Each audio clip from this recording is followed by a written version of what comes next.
What's up YouTube, Jeff back again from DopeTechDaily.com. Today I'm bringing you guys part one of my comparison between the OnePlus 6 and the Huawei P20 Pro.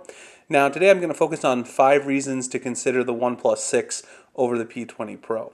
So let's get right into it. Both of these are obviously very nice phones. The OnePlus 6 is a significantly cheaper phone, so the first reason is pretty obvious, and that is the price. Also, if you're in the United States, the Huawei P20 Pro is not that easy to obtain. You're going to have to import it from an overseas seller from eBay or Amazon. When I imported the phone, it cost me about $900. I think you can find the Huawei P20 Pro now for a little bit cheaper, probably around $800, but that's still going to be a lot more expensive than you're going to pay for the OnePlus 6.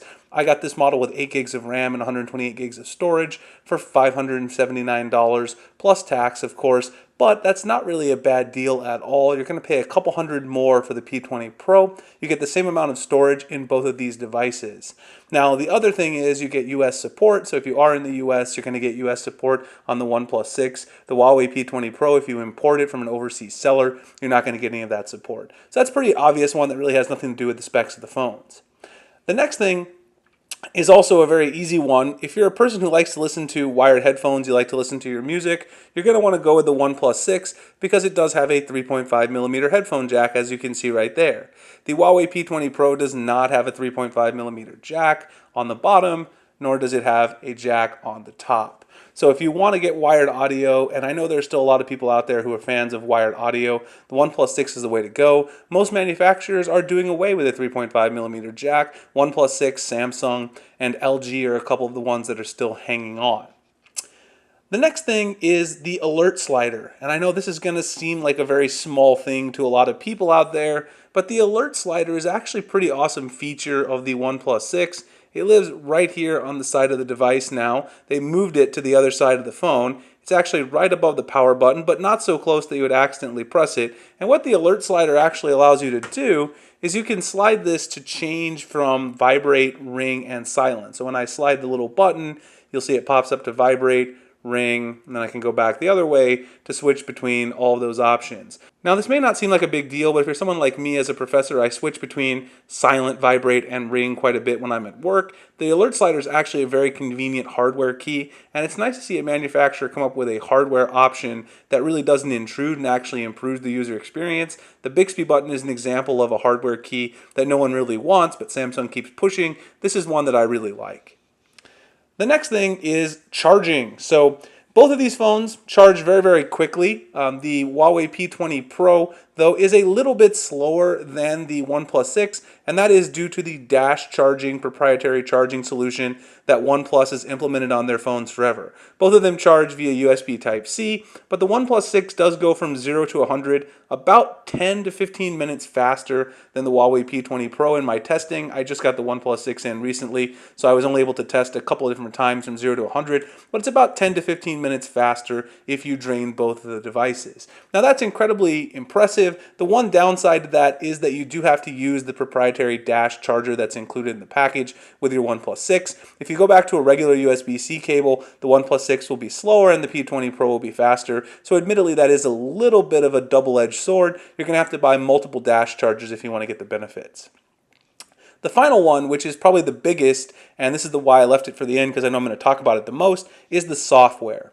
Now, I do like some of the great features that Huawei has included in their software, but overall, EMUI is still a very heavy sort of skin for Android. They have a lot of stuff running in the background. Takes up a lot of sort of memory when you're running the device. So one thing I like about OnePlus is that they have a very simple software interface. Oxygen OS gives you a lot of customization features that you want without adding all of these things that take up a lot of the resources, that take up a lot of RAM in the background. So some of the examples of things I really love about OnePlus software, you have the ability to add a custom icon pack from the home screen settings. You can see right here, you can add a custom icon pack. I'm using the outline icon pack right there. You guys can see here on my home screen. Those are the outline icons.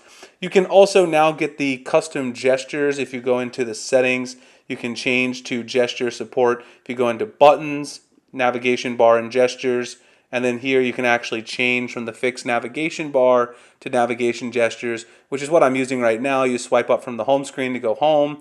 You can swipe up from the left or the right to go back. And then if you swipe up and then pause, you'll get your recent apps. So those gestures are really nice. It's one of the best gesture implementations I've seen from an OEM on Android yet, and I really like what they're doing there.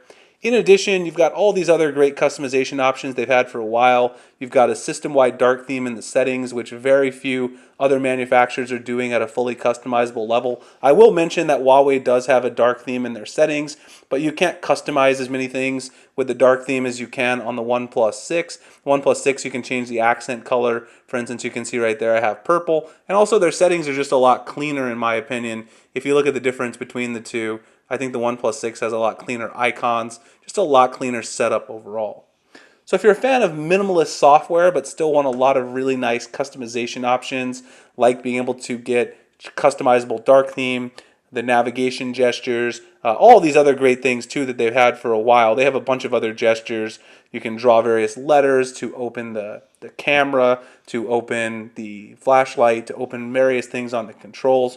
You can also double tap to wake if you like that feature, flip to mute. So many great things that don't really impede on your overall performance but give you some great customization options.